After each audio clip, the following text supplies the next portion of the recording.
Abu Dhabi के शानदार महलों से दूर रब अल खाली रेगिस्तान के एक सुनसान कोने में अलनकब नाम का एक छोटा सा पुराना गांव था। यह गांव कभी एक समृद्ध मोती व्यापार का केंद्र हुआ करता था, लेकिन अब यह उजाड़ और भुला दिया गया था। स्थानीय लोग इसे अल मदीना अलमल यानी शापित शहर कहते थे और इससे दूर रहते थे। कहा जाता था कि यहाँ की रेत में एक प्राचीन बुराई सोई हुई है जो कभी भी जाग सकती है। एक दिन एक महत्वाकांक्षी युवा रियल एस्टेट डेवलपर आदिल अपने दो दोस्तों तारिक और लैला के साथ इसी गांव में पहुंचा। आदिल का सपना था कि वह इस ऐतिहासिक स्थल को एक लग्जरी डेजर्ट रिजॉर्ट में बदल दे। उसने स्थानीय अधिकारियों से अनुमति ले ली थी, लेकिन बुजुर्गों की चेतावनियों को नजरअंदाज कर दिया था। गांव में प्रवेश करते ही एक अजीब सी शांति छा गई। हवा में रेत के कण तैर रहे थे, लेकिन कोई हवा नहीं चल रही थी। धूप तेज थी, फिर भी एक सतही ठंडक महसूस हो रही थी। पुराने मिट्टी के घरों की दीवारों पर अजीब निशान थे जो किसी प्राचीन भाषा में लिखे प्रतीत होते थे। पहली रात उन्होंने एक खंडहर हवेली में डेरा डाला। आधी रात को तारिक ने सुना कि कोई बाहर रेत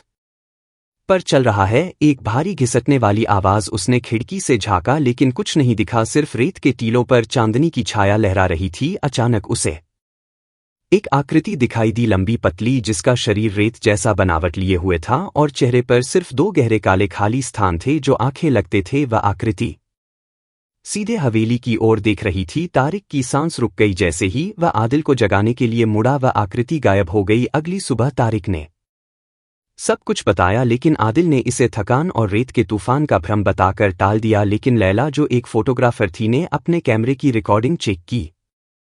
रात की इंफ्रारेड फुटेज में हवेली के बाहर रेत पर एक स्पष्ट मानव जैसा पदचिह्न दिखाई दिया, लेकिन उसका आकार सामान्य से 3 गुना बड़ा था और पंजों की जगह नुकीले नाखूनों के निशान थे। दूसरे दिन उन्होंने गांव के कुएं की खोज करने का फैसला किया। कहा जाता था कि यह कुआं सदियों पुराना है और इसके पानी में चमत्कारिक गुण हैं। लेकिन जैसे ही तारिक ने कुएं के किनारे झुककर अंदर देखा, उसने पानी में अपनी परछाई नहीं बल्कि एक विकृत रेत से बनी शक्ल देखी जो उसकी और मुस्कुरा रही थी। उसने चीख मारी और पीछे हट गया। उसी पल कुएं से एक ठंडी रेतीली हवा का झोंका निकला, जिसमें सड़े हुए फूलों और पुरानी हड्डियों की बदबू आ रही थी। उस रात आफत आ गई। आदिल अपने टेंट में सो रहा था कि उसे महसूस हुआ कि कोई उस पर रेत डाल रहा है। उसकी आंखें खुली। उसके ऊपर टेंट की छत से रेत की एक धारा गिर रही थी जो उसे दबोच रही थी। वह चिल्लाना चाहता था, लेकिन रेत उसका मुंह भर रही थी।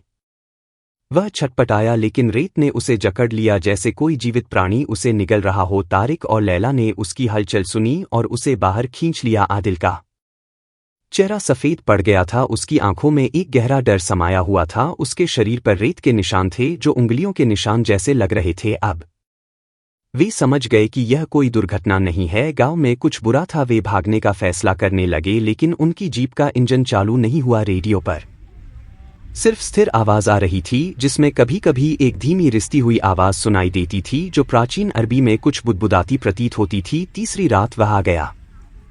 अलरमल अलहैये यानी जीवित रेत। तारिक पहला शिकार था। वह पेशाब करने बाहर गया और कभी वापस नहीं आया। आदिल और लैला ने उसे ढूंढने की कोशिश की। टॉर्च की रोशनी में उन्होंने देखा कि रेत का एक टीला अजीब तरह से हिल रहा है। फिर अचानक वह टीला फटा और उसमें से तारिक का शरीर निकला, लेकिन वह जिंदा नहीं था। उसका शरीर पूरी तरह से सूख चुका था, जैसे मम्मी बन गया हो। उसकी आंखें और मुंह रेत से भरे हुए थे और सबसे भयानक बात, उसके चारों ओर की रेत लाल हो गई थी, जैसे खून सोख लिया हो। लैला चीखने लगी। आदिल ने उसे खींचकर हवेली में ले जाने की कोशिश की, लेकिन रेत उनके पैरों के नीचे से खिसकने लगी जैसे कोई जीवित प्राणी उन्हें नीचे खींच रहा हो। वे हवेली में पहुंचे और दरवाजा बंद किया। बाहर रेत की आंधी उठने लगी, लेकिन यह कोई साधारण आंधी नहीं थी। रेत ने आकृतियां बनानी शुरू कर दी, ऊंट, तलवारें लिए हुए योद्धा और फिर एक विशाल मानवीय आकृति जो धीरे धीरे हवेली की ओर बढ़ने लगी।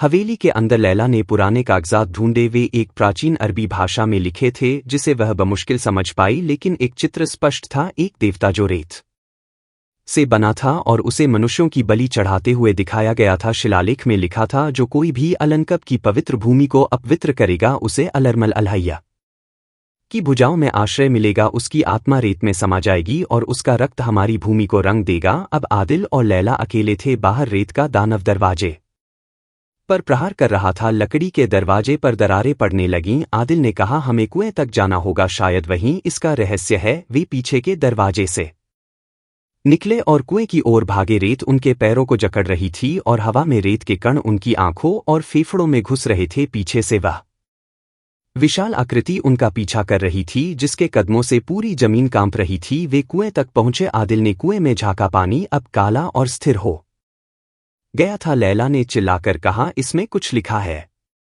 यह कहता है कि शाप तभी टूटेगा जब कोई स्वेच्छा से अपना रक्त कुएं को अर्पित करे। आदिल की आंखों में एक निर्णय की चमक आई। उसने समझ लिया। उसने लैला से कहा, जब मैं कहूं तुम भाग जाना। जीप की चाबी लो, शायद अब इंजन चल जाए। लैला ने इनकार किया, लेकिन आदिल ने जोर दिया। पीछे रेत का दानव करीब आ रहा था। उसकी आंखों से एक भूरी अश्रुहीन रोशनी निकल रही थी। आदिल ने अपनी जेब से एक पॉकेट चाकू निकाला और अपनी हथेली पर एक गहरा चीरा लगा दिया। गर्म लहू टपकने लगा। उसने अपना हाथ कुएं के ऊपर कर दिया और रक्त की बूंदें काले पानी में गिरने लगीं। एक क्षण के लिए सब कुछ थम गया। फिर जमीन हिलने लगी। कुएं से एक जोरदार आवाज निकली, जैसे कोई विशाल सांस ले रहा हो। रेत का दानव चीखने लगा, एक ऐसी चीख जो हड्डियों तक को कंपा दे। वह आकृति धीरे धीरे ढहने लगी और रेत में बदल गई। लेकिन आदिल भी गिर पड़ा। उसका चेहरा फीका पड़ गया था। उसने लैला की ओर देखा और फुसफुसाया, भाग जाओ। अब लैला की आंखों में आंसू थे, लेकिन वह भागी। जीप का इंजन चालू हो गया। वह तेजी से रेगिस्तान की ओर भागी, पीछे मुड़कर नहीं देखा।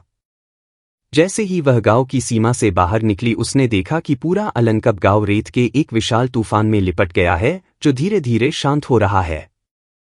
लैला सुरक्षित दुबई पहुंच गई। उसने पुलिस को सब कुछ बताया, लेकिन जब एक टीम अलनकब गया तो उन्हें कुछ नहीं मिला। न तारिक का शव, न आदिल का, सिर्फ रेत खामोश और निष्प्राण। लैला की कहानी को सनक और रेगिस्तान के ताप का प्रभाव बताकर खारिज कर दिया गया, लेकिन लैला जानती थी कि सच क्या है। वह अब भी रातों को जागती है, उस रेत की आवाज सुनती है जो उसके खिड़की के बाहर खरोंचती है। कभी कभी जब वह दुबई के शानदार बीच पर जाती है तो उसे लगता है कि रेत उसके पैरों को पकड़ने की कोशिश कर रही है। और हर बार जब रब अल खाली से रेत का तूफान उठता है तो वह जानती है कि अलरमल अलहैया अभी भी वहीं है, इंतजार कर रहा है अगले उन लोगों का जो प्रकृति के प्राचीन शाप को चुनौती देंगे। संयुक्त अरब अमीरात की चमकदार इमारतों और व्यस्त सड़कों के नीचे रेत का एक पुराना भूखा रहस्य सोया हुआ है। और कभी कभी जब चांदनी रेत को चांदी जैसा चमकाती है तो लोग उन आकृतियों को देखने की बात करते हैं, जो टीलों में से निकलती हैं और फिर गायब हो जाती हैं, हमेशा के लिए नहीं, बस अगले शिकार की प्रतीक्षा में ही।